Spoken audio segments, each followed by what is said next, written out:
Hello and welcome to another edition of Ask Sheila, and we have a special guest here today. This is Sheldon. Oh, it's me! I'm not special. I'm not Thanks special. for coming all the time. Yeah. Good to be here. Good to be here. This is Sheldon Neal from Crossroads TV, and he is the guy who's filmed the boys' version of the whole story. Yeah, for us. exactly. Yes. Filled a huge need that we were really looking to get ready for this year. Yeah, because we did the puberty course for girls last year, and then everyone was saying we need one for guys, and Rebecca's like, I can't do that. Well, I just figured that no 12-year-old boy wants to hear about puberty that would just be scarring. Scarring.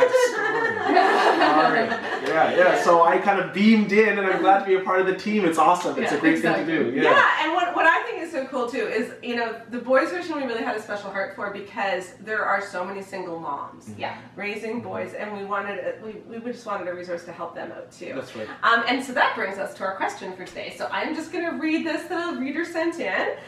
She says, I would love to hear more about raising boys after a divorce that involved domestic violence that was more verbal than physical. Okay, how do we encourage them to walk with Christ even when they are raised half-time with worldly influence?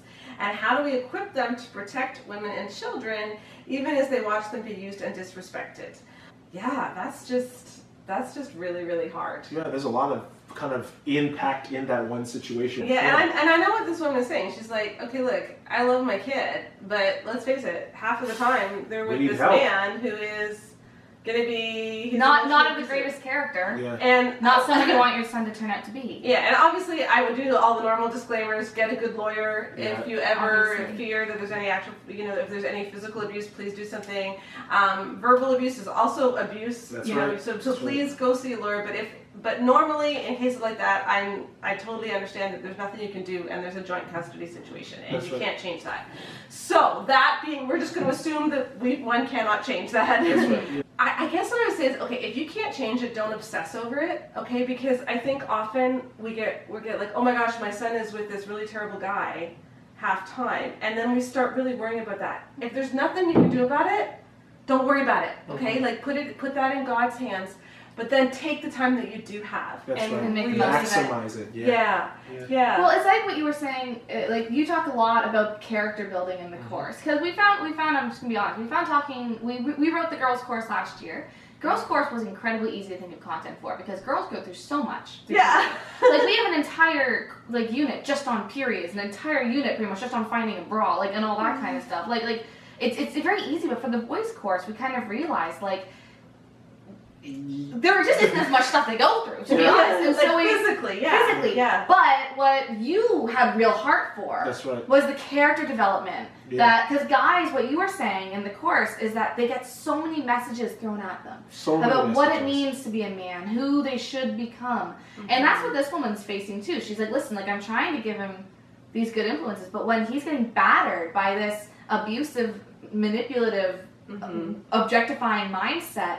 What do I do? And what I love that you were talking about so much in the course is empowering young men to choose which messages they think are true. That's right. One thing that kind of stuck out to me was the idea of influence and how do we put the right influence in front of like a son or even anyone else who's watching. How do you battle that out? And I think that's why courses like what we're doing here is so important because it's not just having resources, but beating them before they can reach something else that isn't feeding them the right way. We talk about the pressures of social media and all the messaging that really connects with them emotionally, mentally. How do we put resources in front of their faces first before they reach those resources? And something like this is so important because if the choice isn't there, they're going to assume must be the reality. Exactly. And then that's really going to kind of play out further into their life. So I really feel not just offering them, hey, how to get through an awkward stage, because what I find with a lot of guys is that they do go through a lot, almost as much as girls, but they talk to no one about it, and it's just a mental struggle that plays out in so many different ways. So here's a resource, but let's build a holistic approach to what a man is, and it's tough in situations like this that we're talking about. You know what bugs me though is that I think a lot of times we get this impression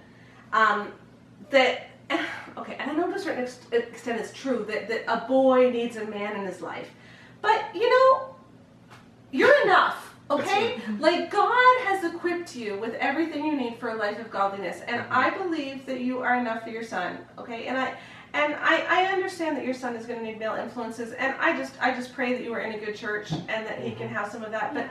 But you know, I grew up without a dad, and I know that's not exactly the same thing because I'm a girl, but my mom did an amazing job.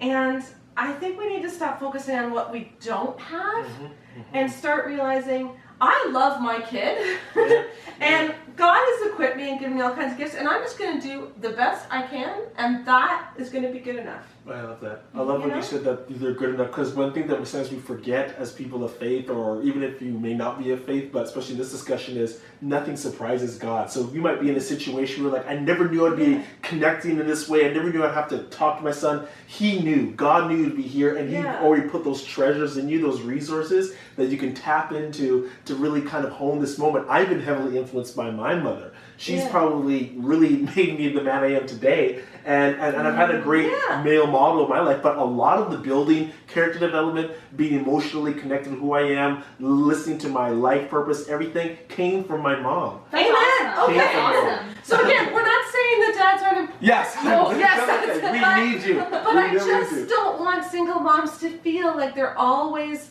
less than and that they're always going to mess up because their son doesn't have a dad. You know what?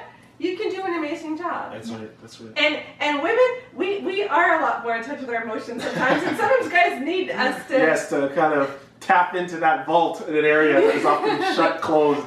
And hey, you know what else? Okay, it is okay, as your son gets older, to talk about the reality of what you went through with his dad. Totally. Like it is okay to point out when things were wrong. And there's a very big difference between being cruel and petty and just speaking truth.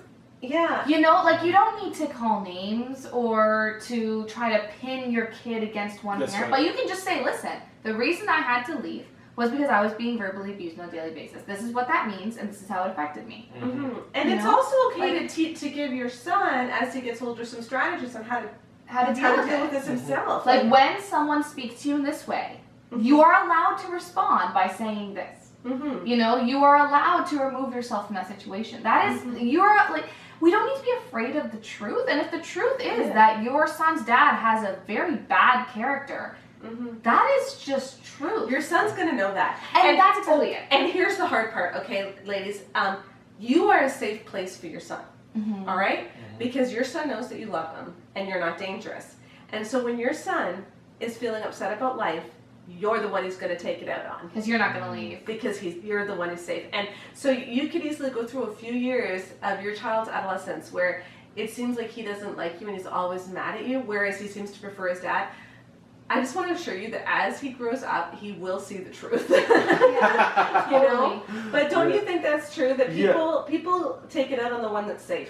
Yeah, usually, because they feel they can put it all out there, and whatever way it comes out, it's like you are the receiver of the good, bad, and all in between. To be honest with you, so I think it's the lady in this also has to make sure she gives herself room to grow and kind of take a deep breath in and out and be anxious for nothing. You know what I mean? Don't feel that you have to solve everything in 1 hour, one day. Take it day by day, because I guarantee you he is as well. But as a guy myself, we kind of break down through phases. You know, through the trust, we have to kind of, what did we just share, and reflect. So I think it's a journey that we're on with our, especially in this case. And I think that it's a journey that you can win at for sure. So you know what?